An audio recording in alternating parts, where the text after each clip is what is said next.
Hello everyone, welcome back to my blog. First time मु long video share करुँची एठी मो mummy घर जहाँ भार आसी तार क्लिप ऐड करी एक्चुअली सावित्री व्रत तो एमती ना कि बाहागर पर ही तार सेलिब्रेशनटा हुए सबू झील मैंने मम्मी मैंने भी करतु से मैंने बहुत खुशी देखते भी सेलिब्रेट करती मु पर्सनाली तो बाहागर आगरू भी या बहुत पसंद करे कारण एत सारा जो जिनस मिले तो बस एतिकी मो मम्मी घर आसी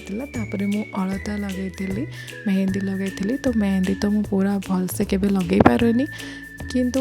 ट्राए करके लगेली आ परदिन सकाळु सासू थाली बनईतिले तांको घर जहाँ सब आसी तार थाली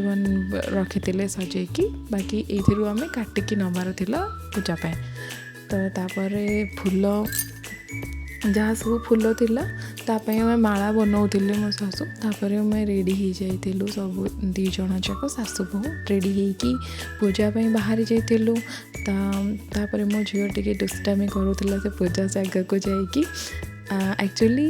सेते कि एत लोक आसी नथिले तो मो झील जिद्दी कला मुझे देखी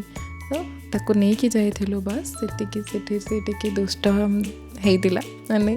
एक्चुअली दुष्ट नुह पिला माने तो एमती हुअंती तापर ताको घरे छाड़ी आम पुणी पूजा को गलु तापर जहाँ क्लिप देखिए केमिति कौन पूजा होती तार ही वीडियो मु पकई प्लीज सब्सक्राइब एंड लाइक करंतु और भल भल वीडियो भी आसीज। Thank you.